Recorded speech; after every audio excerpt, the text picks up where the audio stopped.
G'day guys and gal, they're both big, bold, black in terms of armor, and bad at being Warmaster. From their weapons to their aesthetic to how their voices sound, Abaddon and Horus have a lot in common, with some people even thinking Abaddon is a clone of Horus. I can understand why newer members of the hobby would be confused between the two big bads of chaos, and even veterans scratch their head when they have to genuinely distinguish the two in terms of their personalities, goals, and overall vibe. Quick shout out to Darth Gandalf for the inspiration for this video. Before we get started, September is a special month to me for two reasons. Firstly, it's because it's my birth month, but more importantly, it's the September Surfshark sponsorship. For all three of you that don't know why this is such a big deal, Surfshark has been working with this channel every month for the past 3 years or something, never having once rejected any of my drafts despite my best efforts, so props to them. The reason why you should get Surfshark VPN is twofold. Firstly, a VPN is very helpful. It lets you expand your streaming service libraries, bypass government firewalls, get around crap licensing deals, or just safely browse the internet with your IP completely masked and protected. Surfshark is the easiest VPN to use, literally just one click and bam, you are now Australian and you have a tiny ass Netflix library. The second reason is that using my linking code Majorkill below, you'll get 83% off and 3 months free. If you're not somehow satisfied with that, then Surfshark VPN offers a 30-day money-back guarantee. Cheers to Surfshark for sponsoring this video. Today we'll compare and contrast Abaddon and Horus, from the superficial physical level all the way down to their goals, wants, dreams, and motivations. And let me tell you firsthand that by the end of Horus's life, him and Abaddon did not see eye to eye. Let's get into it.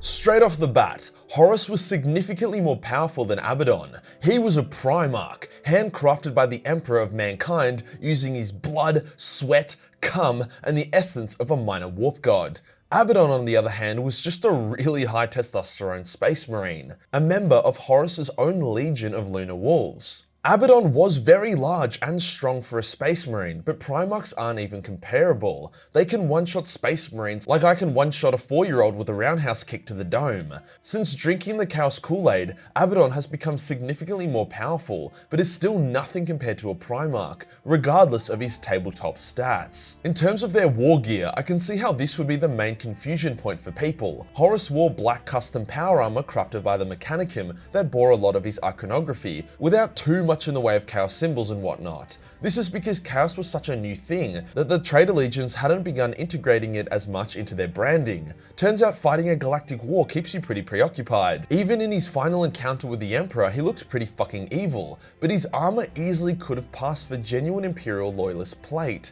if he removed a couple of the decapitated heads. Actually, even without removing those, he'd probably still be fine. For his weapon loadout, Horus wielded the Talon of Horus, as well as a big-ass power maul. However, for most of his life, he was a power sword kind of guy. Comparative to Abaddon, there are a ton of similarities. Abaddon's black Terminator plate was custom made by the Dark Mechanicum. By this point, the traders were well and truly Chaos Marines, so there's a lot more of that vibe going on, including the Star of Chaos, as well as the more sharp, cruel, and brassy vibe. Despite his new allegiance to Chaos, Abaddon still maintains a small symbol, a small relic to his lineage in the form of an eye on his armor. After killing a clone of Horus, Abaddon actually looted the Talon of Horus from its corpse, meaning he has the exact same claw weapon, probably with a few small modifications so it actually fits him properly, but there you go, it just adds to the similarities. Abaddon has a distinct demon sword, Drachnian, which you could argue sets them apart until you remember that Horus was also a fan of swords. Neither of them like wearing helmets either, which I wish they did so we wouldn't have to see their extremely receded hairlines. Yes, I know Abaddon puts his hair in a top knot, but that isn't any better. What about their skills and talents? Well, here is where the distinction starts to come in. Horus was a master tactician and leader, able to turn any bad situation into an absolute win, or at least salvage it. For example, when the Loyalists discovered Horus was a traitor earlier than he planned due to the escape of the Eisenstein, Horus was still able to cleanly and easily enact his Isfahan drop site massacre plan, taking out 3 Loyalist legions in a single day. He was able to convince countless bright, intelligent people that selling their soul to hell and betraying the Imperium that they had bled to build was a good idea through pure charisma.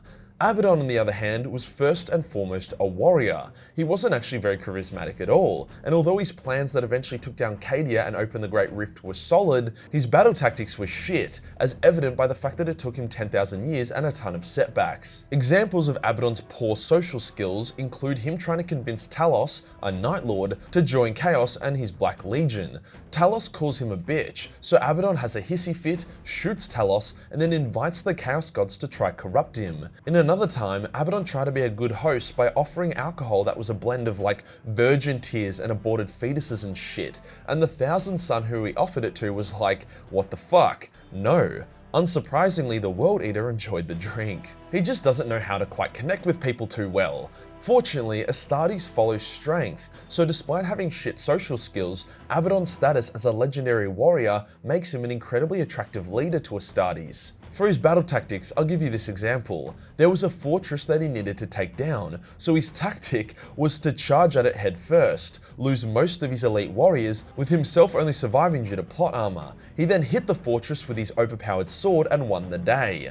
In a similar vein, after not being able to conquer Cadia through tactics, strategy, or just sheer force, he instead opted to throw a Blackstone fortress at it like an apocalyptic meteor.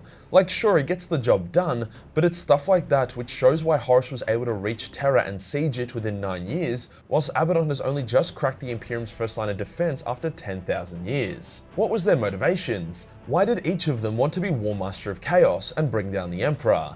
Initially, their reasonings were similar, or at least Abaddon thought so. The Emperor had left the Great Crusade in the hands of Horus so he could go paint Warhammer minis in peace. He then gave a lot of control of the day-to-day of the Imperium to Malkador, who wasn't a Primarch or an Astartes, despite the fact that he could fuck both of them up with a flick of a dick. Don't fuck with Malkador. Malkador understood that the Astartes and even the Primarchs were living weapons, designed to conquer but not to rule. As such, the Council of Terror was formed, with normal mortal men and women. This council started giving out orders to Horus and the legions. Horus and Abaddon both hated this for slightly different reasons. Horus saw himself as the Emperor's second, his heir. He believed that only the Emperor had authority over him, so he was getting shitty that some council of half-baked mortals he didn't even know were trying to boss him around. Abaddon was furious that civilians who had never known hardship and war were trying to push the Astartes, the men who had won the galaxy for them, to the side. Abaddon was pretty simple-minded in this regard. The warriors conquered the galaxy, so the warriors should own the galaxy.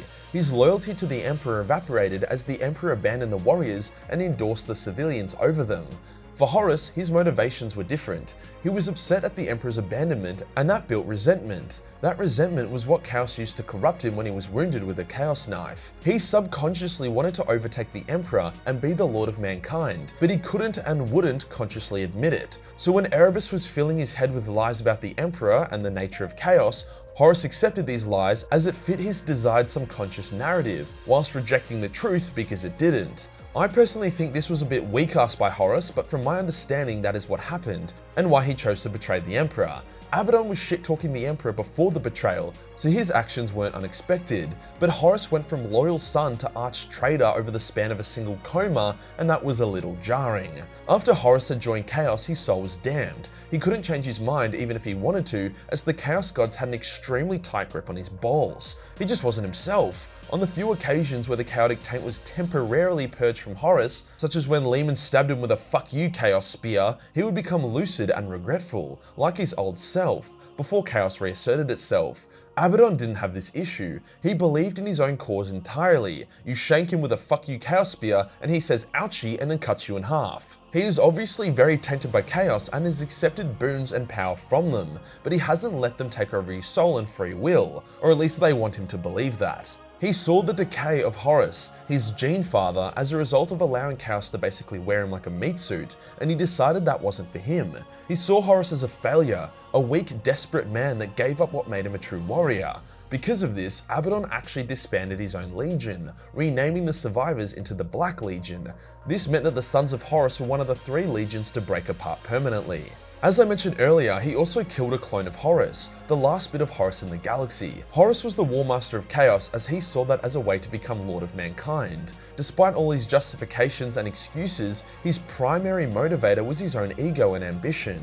Abaddon is Warmaster of Chaos based on principle. He refuses to allow the weak to control him. He saw the Emperor as weak, Horus is weak, and the Imperium is weak. Weak things must be crushed by strong things. I would be very surprised if Abaddon had actually thought far enough ahead about what he would do if he actually won. With the Imperium gone, chaos would shatter, warbands would tear each other apart, as world after world would become uninhabitable. After not too long, the galaxy would be a nearly empty dead space. I think on some level, Abaddon knows that, but for him it is what it is. If a dead galaxy is a galaxy where the strong rule and the weak are crushed, then he's happy. So as we can see, different goals and different motivations. Horus wanted to be number one. He wanted to be the god king of an immortal empire. Abaddon just wants to be a warrior, and the best way to go about that is to fight the Imperium. So the similarities are that they look similar, have similar weapons and armor, both give off the same vibe, both have shit haircuts, both are or were Warmaster of Chaos, both are genetically related, and both want to bring the Imperium to its knees. The difference is that Horus was a meat suit for chaos, having next to no free will by the time he died. Horus was significantly more powerful, a better leader, and a greater tactician. Abaddon, despite keeping chaos away from his soul, embraces their power more than Horus did, using Chaos Terminator Plate, a demon sword, and chaos iconography. Horus wanted to rule mankind, whilst Abaddon wants authority to crumble and warriors to be at the top. So for those of you that call Abaddon the Wish or Alibaba version of Horus, you aren't too far off the mark. If you enjoyed the video and you want to support the channel, then buy the Majorkill cosplay calendar. There is still a handful of signed copies still available before it goes back to just being unsigned, so get in quick. Hit the subscribe button and hit the real subscribe button for more shit content. Join the Discord for more memes and I'll see you on the next one. Peace.